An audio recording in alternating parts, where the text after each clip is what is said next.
Hello दोस्तों, मैं नीतू साहू आप सभी का आप सबके अपने यूट्यूब चैनल सीटेट अड्डा पर स्वागत करती हूं।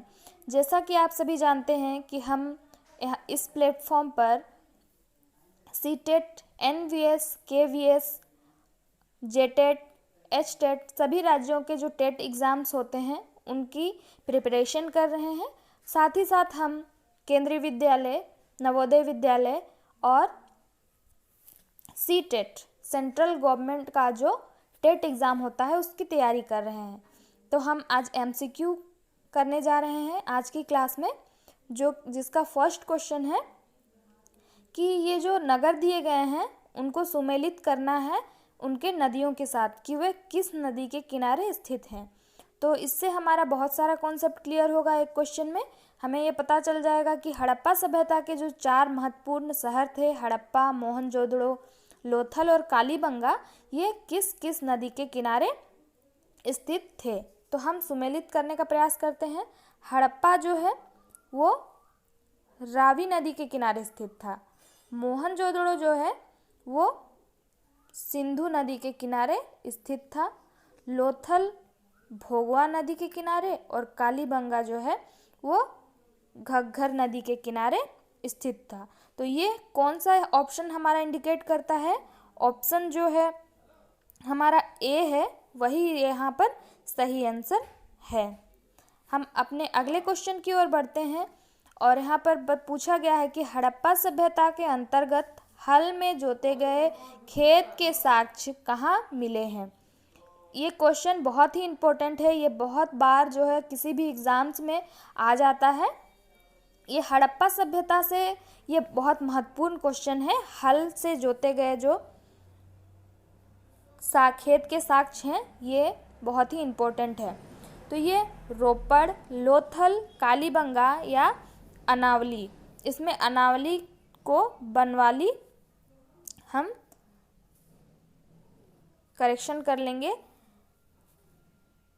और इसमें मतलब बताना है कि हल से जोते गए खेत के साक्ष्य जो हैं वो कहाँ पर मिले हैं।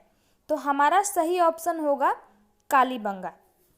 कालीबंगा एक ऐसा जगह था जहाँ से हमें ये पता चला है कि हड़प्पा सभ्यता के जो लोग हैं वो खेती करते थे और खेती वो किस माध्यम से करते थे? हलों से खेत को जोतकर करते थे।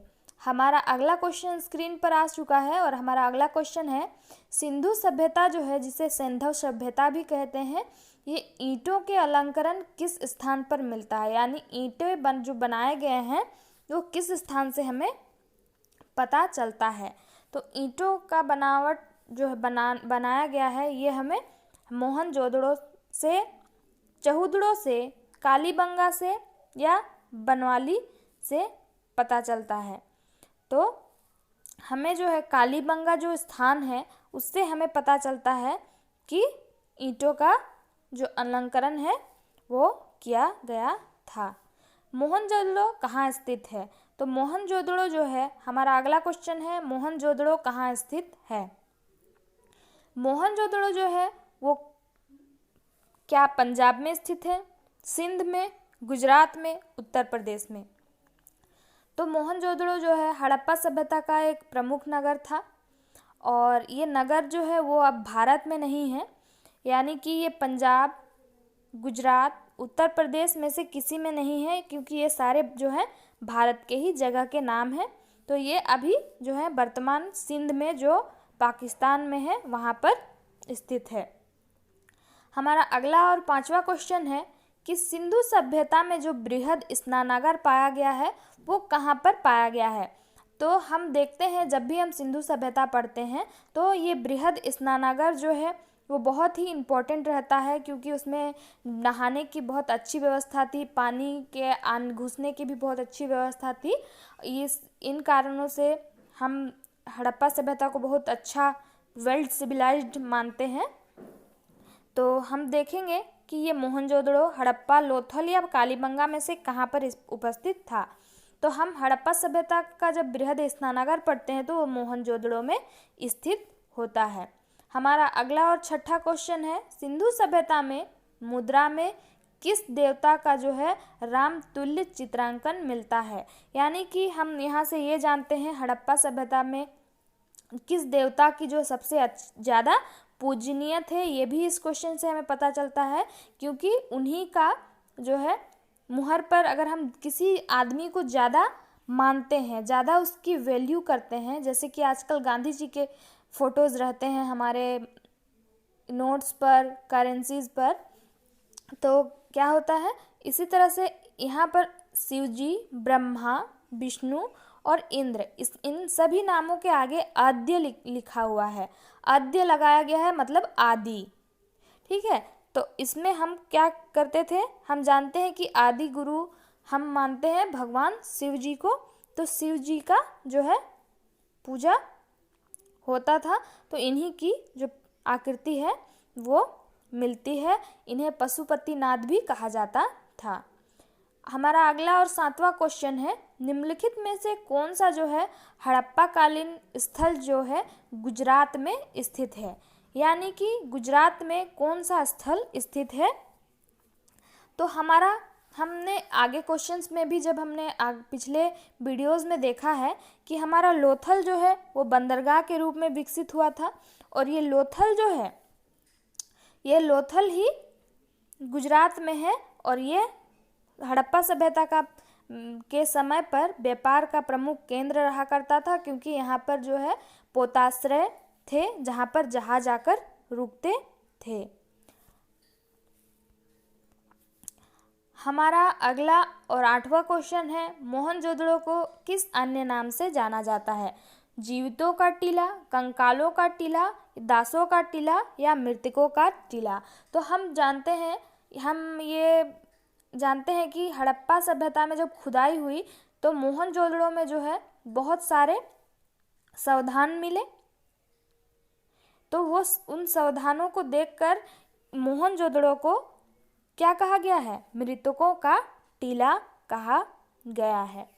हमारा अगला और 9वां क्वेश्चन है, हड़प्पा सभ्यता का प्रचलित नाम क्या है। सिंधु सभ्यता, लोथल सभ्यता, मोहनजोदड़ो की सभ्यता, सिंधु घाटी की सभ्यता। तो हम इस क्वेश्चन में कभी कभी हमारा ये क्वेश्चन जो है बहुत इजी है लेकिन कंफ्यूज कर देता है, क्योंकि हड़प्पा सभ्यता जो है वो सिंधु में हुआ था, इसमें लोथल नाम का जगह भी था, सिंधु घाटी भी थी और मोहनजोदड़ो भी थी। तो हम इस क्वेश्चन में बिल्कुल कंफ्यूज नहीं होंगे। हड़प्पा सभ्यता को हमेशा सिंधु घाटी सभ्यता के नाम से जाना जाता रहा है।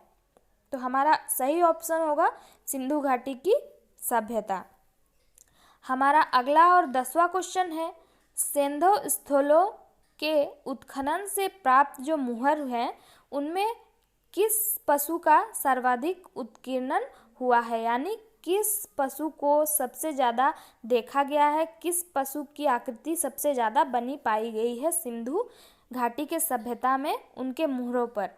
तो हम देखते हैं कि सिंधु घाटी का जो मुहर था वो कुछ इस प्रकार चौकोना था और उसमें जो है बेल बनाया गया था।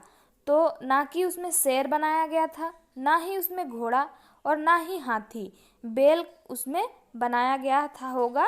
ये हमने देखा है जब हम हिस्ट्री के बुक्स को पढ़ते हैं। तो हमारा जो सही आंसर होगा वो क्या होगा, बेल होगा।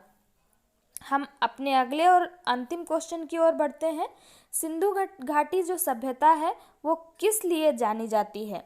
सिंधु घाटी की सभ्यता मोहनजोदड़ो एवं हड़प्पा के लिए जानी जाती है, अपने नगर नियोजन के लिए जानी जाती है, कृषि संबंधी कार्यों के लिए या उनके उद्योगों के लिए।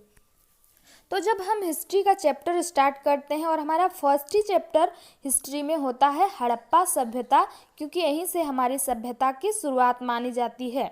इससे पहले हम आदि युग का अध्ययन करते हैं। तो हम अब जब स्टार्ट करते हैं अपना हड़प्पा सभ्यता का जो चैप्टर है, उसी समय हमको ये देखने को मिलता है कि हड़प्पा सभ्यता एक सुनियोजित नगरीय सभ्यता, तो ये अपने नगर नियोजन के लिए जो है बहुत जाने